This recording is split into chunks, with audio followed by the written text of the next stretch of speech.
નમસ્કાર મિત્રો, કેમ છો તમે બધા? આશા કરું છું કે તમે બધા મજામાં જ હશો. આજની આપણી શુભ જર્ની રહેવાની છે મિત્રો મોડાસાથી સોમનાથ. તો મિત્રો આ બસ માલપુરથી આવે છે. તો આ બસ કેટલા વાગે ઉપડે છે, કેટલા વાગે સોમનાથ ઉતારે છે અને શું ટિકિટ છે, સંપૂર્ણ માહિતી હું તમને આપવાનું છું આ વિડીયોમાં. તો મિત્રો વિડીયો તમે પૂરો જોજો.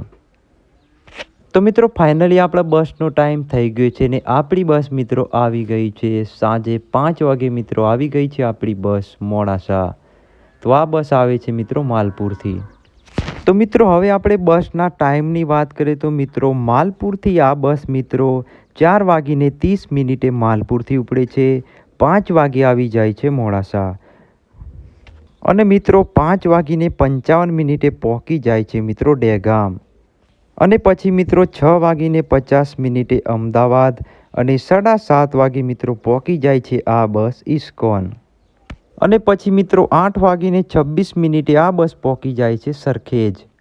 અને પછી મિત્રો 9:10 બગોદરા, 11:50 રાજકોટ, 12:40 ગોંડલ અને 1:30 જેતપુર ને 2:45 પહોંચી જાય છે મિત્રો જૂનાગઢ.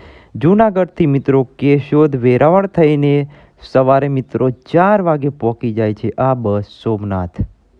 તો મિત્રો હવે આપણે ટોટલ ડિસ્ટન્સની વાત કરીએ તો મિત્રો 496 કિલોમીટર જેટલો ડિસ્ટન્સ થાય છે. હવે ટાઈમની વાત કરીએ તો મિત્રો લગભગ 11 થી 12 કલાક જેટલો ટાઈમ થાય છે. જો ટ્રાફિક ના હોય તો આ ટાઈમ અપડાઉન થઈ શકે છે. તો મિત્રો હવે આપણે ટિકિટની વાત કરીએ તો મિત્રો જો તમે ઓનલાઈન બુકિંગ કરશો તો મિત્રો મોડાસાથી 354 રૂપિયા તમારી ટિકિટ થશે.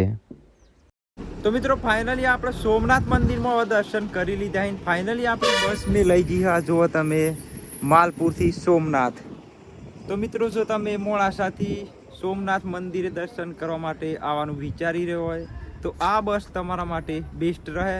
તમે હવે દર્શન કરીને રિટર્ન આ બસમાં જવા માંગો હો તો આ બસ અહીં 6 વાગે મેં લઈ જાય. સવારે વહેલા તમને ઉતારી દે મોડાસા એટલે કે આપણે માલપુર.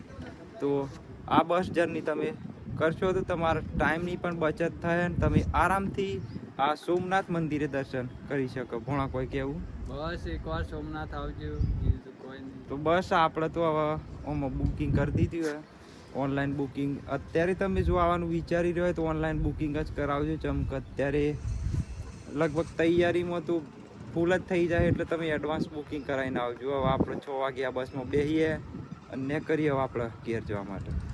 જય માતાજી, હર હર મહાદેવ. હર હર મહાદેવ.